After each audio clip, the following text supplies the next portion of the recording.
जो हमने बिहार चुनाव आप के देख रहे हैं दौरान वाराणसी थी, पब्लिक न्यूज। मैं वैसे सुषमा भी सिंह। आप सबको पता ही है, काशी के सभी लोगों को, कि मैं कहीं भी रहूं, मेरी शक्ति स्थली माँ विंध्यवासिनी का दरबार है, माँ शीतला का दरबार है।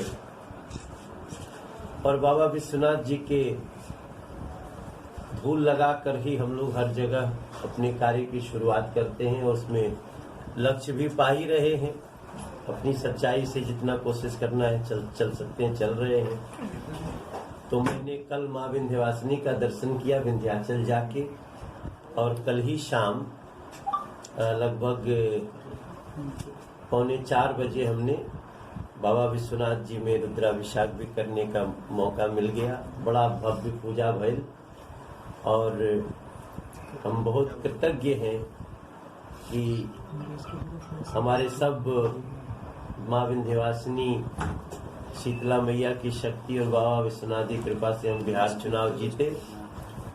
आगे भी जो लक्ष्य है देश के हित में, समाज के हित में, उसको हम लोग प्राप्त करें, इसके लिए हमारी ये काशी यात्रा थी। मैं लंबे समय, करीब 2 साल हो गया था माँ विंध्यवासिनी के दरबार में गए, बाबा के यहाँ तो आवते रहिला। तो अब मैं अपने डॉक्टर अशोक राय जी, जो हमारे वाराणसी के चिकित्सा क्षेत्र के बहुत बड़े नाम हैं और हमारे पार्टी के भी वो पदाधिकारी हैं, भारतीय जनता पार्टी के, वो एक बड़ी चुनौती से वापस आए हैं। इसलिए भी मैं भैया को थोड़ा मिला, कई बार कोशिश किया, लेकिन उस दौरान हम लोग ज़्यादा नहीं मिल पाए। इन्होंने बताया भी नहीं सबको, पर भगवती इनको भी खूब स्वस्थ रखें, हमेशा यही प्रार्थना के साथ आप सबके सामने। और एक सीएम के बाद 2 डिप्टी सीएम, क्या यूपी के पैटर्न पे चला जा रहा है और क्या लग रहा है कि और बेहतर प्रदर्शन किया जा सकता है? थोड़ा विलम्ब हुआ है, आप खुद चुनाव प्रचार में वहाँ देर में कूदे हैं। देखिए, उत्तर प्रदेश हो, बिहार हो, ये बहुत बड़े स्टेट हैं। उत्तर प्रदेश तो बहुत ही बड़ा स्टेट है और बिहार भी अगर दूसरे तीसरे नंबर पे हम देखें देश में, तो बिहार की आबादी क्षेत्रफल आता है। तो इसलिए डिप्टी सीएम रखने का प्रावधान है। और बिहार में बड़ी खास बात ये हुई है कि बिहार की महिलाओं ने, माताओं बहनों ने एनडीए को विजय दिलाई है। सारे लोगों का सहयोग है, लेकिन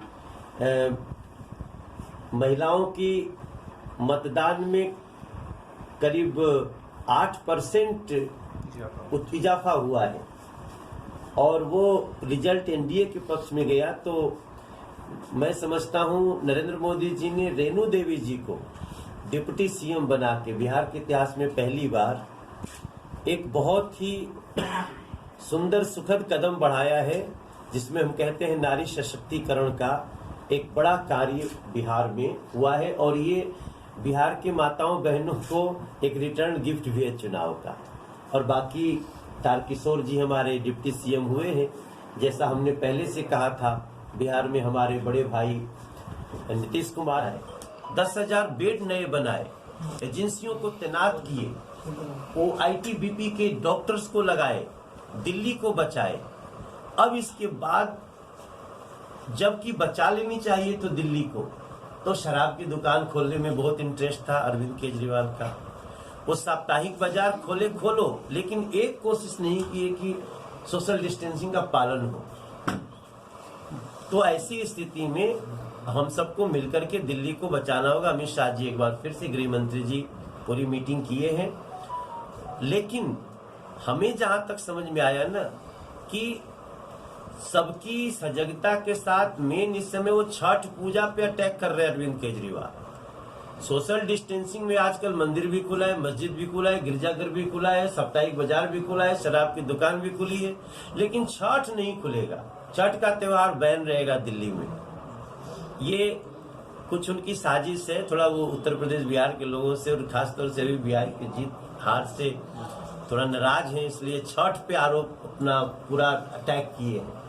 मेरी प्रार्थना है अरविंद केजरीवाल जी, ऐसा मत करो।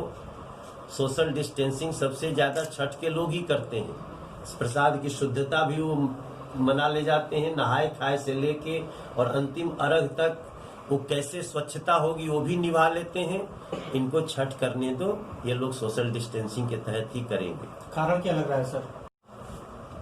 कुछ कारणों से उत्तर प्रदेश बिहार से अभी नाराजगी प्रकट कर रहे हैं अपनी, तो अब उसका तो कोई हल नहीं मेरे पास। एक तरफ आप खुद कह रहे हैं कि दिल्ली में स्थिति सही नहीं है, दूसरी ओर कह रहे हैं कि वहाँ पर छठ पूजा सार्वजनिक रूप से होनी चाहिए, तो आप चाहते क्या हैं? सार्वजनिक नहीं कह रहा हूँ। हाँ। छठ पूजा को भी नियंत्रित नियमों के तहत करने की अनुमति देनी चाहिए। मैं ये नहीं कह रहा हूँ कि छूट दे दो, लेकिन अगर नमाज अदा हो सकती है सोशल डिस्टेंसिंग के साथ, मंदिर खुल सकते हैं सोशल डिस्टेंसिंग के साथ, सब नहीं है। अब कांग्रेस का आरोप है कि बीजेपी ऐसा करा रही है, इस पे आप क्या कहेंगे?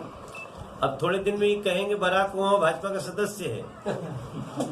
इन लोगों का अरे भाई, बराक ने बोला सो बोला, कपिल सिब्बल क्यों बोल रहे? कपिल सिब्बल तो कांग्रेस के हैं ना, तो उनको क्यों लगने लगा कि ये राहुल गांधी और परिवारवाद कांग्रेस को खत्म कर रहा है? आज उनके एलआई थे ना शिवानंद तिवारी, वो क्यों बोल रहे हैं कि ये चुनाव में पिकनिक मना रहे थे? हम तो मना रहे थे, तो करे मना रहा था। तो जब आपके एलाइज आपको मानने को तैयार नहीं है, और अब हमें पता है कि तेजस्वी का जो भी फ्यूचर नष्ट किया उसमें भी राहुल गांधी का हाथ है, अखिलेश का फ्यूचर नष्ट किया उसमें भी राहुल गांधी का हाथ है। लेकिन कुल मिला के बराक क्या बोलते हैं, बराक अपने अनुभवों के बाद इतने दिन के बाद एक किताब लिखे हैं, और किताब लिखना और अपने व्यक्ति का अंतिम समय में दिया हुआ स्टेटमेंट एक समान ही होता है। बुक में जीवन भर की सच्चाई लिखे हैं। हमको तो लगता है बराक ओबामा, असल में हमको दुख आप हुआ देख कि रहे हैं बराक बीबीएन ओबामा ने न्यूज के राहुल को यूट्यूब ऐसा बोला, चैनल। तो हमें चैनल को दुख हुआ। लाइक, शेयर, सब्सक्राइब करना ना भूलें।